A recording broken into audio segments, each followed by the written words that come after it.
Star, Monsieur Jean-Loup Bigot s'élance avec le 720. Nous voici avec Hotmail de Champenotte à Hongre-Alzan. C'est un BWP. Nascaris d'Ariel, la mère est jument sel français. Le père, pardon, est sel français. La mère est jument SBS. Cassia de Champenotte par l'Irlandais Crushing. Pierre Boulanger en est le naisseur, mais aussi propriétaire. Jean-Loup Bigot, qu'on a le plaisir de voir évoluer maintenant, déjà sur le deuxième obstacle, après avoir franchi le présentoir Volkswagen, l'étable Sotis, direction donc les tonneaux Lascaux. Une première donc combinaison qui les mènera donc du 3 au 4 des tonneaux Lascaux, donc à l'obstacle de la tonnellerie de Brive. Du 720. Avec la sortie annoncée du 719 dans quelques secondes après avoir été faire un petit tour dans les sous-bois, prendre un petit peu le frais. Mais voilà le passage de Jean-Loup Bigot, alors que nous allons avoir le retour et suivre la fin de parcours. Les voici tous les deux, l'obstacle numéro 15, après le point de passage, le clapier Sotis, prémis justement de la combinaison Sotis, cette fois-ci dans l'eau, dans le gué numéro 16.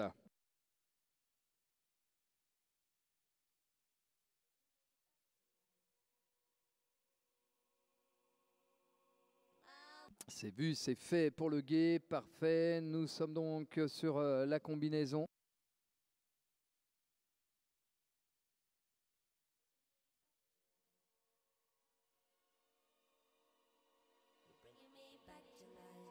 Combinaison donc France Bleu Limousin.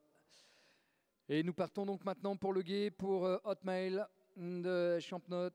Et Jean-Loup Bigot rentre donc dans ce gué. On va devoir en ressortir voilà, avec ce contre-haut à une foulée à réception de la sortie de l'eau. Et nous continuons donc le tracé. Bon vent, direction la Société Hippique Française et son arche.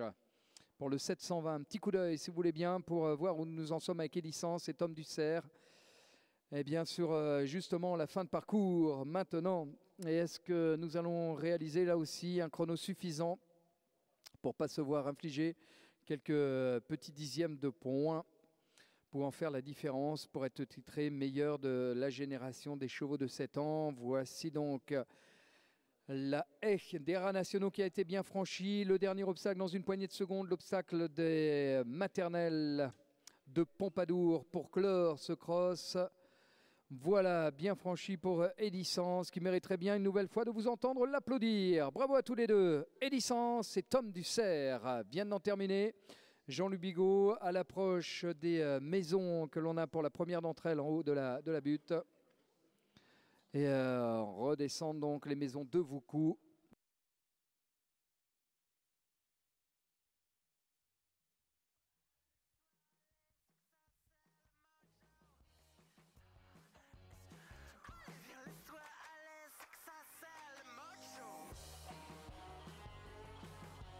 On va switcher puisque maintenant Jean-Loup Bigot nous quitte quelques instants histoire de goûter aux joies d'un petit peu de fraîcheur bien méritée sur ce tracé, même si les conditions ne sont pas accablantes comme on pouvait l'imaginer compte tenu de ces derniers temps en ce qui concerne la météo. On va la laisser souffler et retrouver dans une poignée de secondes donc Hotmail de Champenotte et Jean-Loup Bigot pour la sortie justement des sous-bois et attaquer ce piano avant de revenir sur l'autre partie de piste. Voilà, bien franchi, le piano numéro 12. ABC, le piano donc Intermarché. Le pont du traiteur, maintenant le pont du traiteur landais, où nous sommes à quelques mètres de celui-ci. Voilà, à 3 foulées et bien franchi maintenant Hotmail. Jean-Loup Bigot se dirige vers l'obstacle Alvéa. Se prépare et on va jeter un petit coup d'œil sur le cheval qui va prendre possession maintenant de la stalle de départ. Alors voilà, franchi donc le numéro 14. On quitte Jean-Loup. Un petit coup d'œil sur le 722. Todd de Suzin. Todt de Suzin que nous allons avoir le plaisir avec Rodolphe Scherer bien sûr de vous le présenter. Pour l'instant, on va retrouver Jean-Louis Bigot qui lui est de retour maintenant sur l'hippodrome avec Hotmail de Chanot et le numéro 15, l'obstacle des Clapiers Sotis qui a été bien franchi.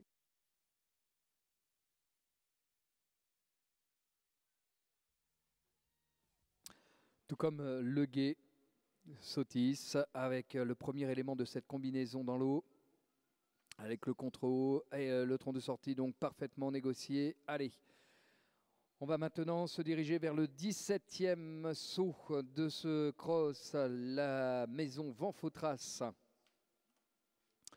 Avec ces obstacles donc répartis sur les 3470 mètres à parcourir avec un temps idéal de 6 minutes 19 secondes donc.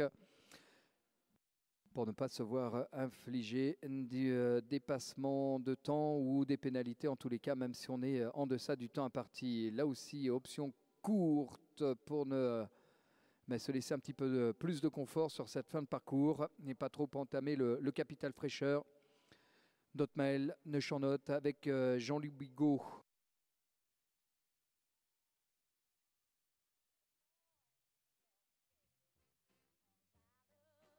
Alors on va attendre évidemment que Hotmail Chanot termine son parcours avec Jean-Louis Bigot pour que Rodolphe Scherer puisse profiter pleinement de ce tracé et on le suivra tout au long de celui-ci. L'avant-dernier obstacle, celui des haras nationaux qui a été bien franchi. En remerciant encore une fois tout le personnel ici des haras qui ont prêté main forte à l'organisation, la mise en place de ces obstacles, la construction de ceux-ci. Et de profiter pleinement de ce beau spectacle au cours duquel l'un des acteurs fut donc Hotmail de Champnot en son année de 7 ans avec Jean-Louis Bigot, terminant donc son parcours sans faute en ce qui concerne les obstacles. 6,53 pour le chronomètre.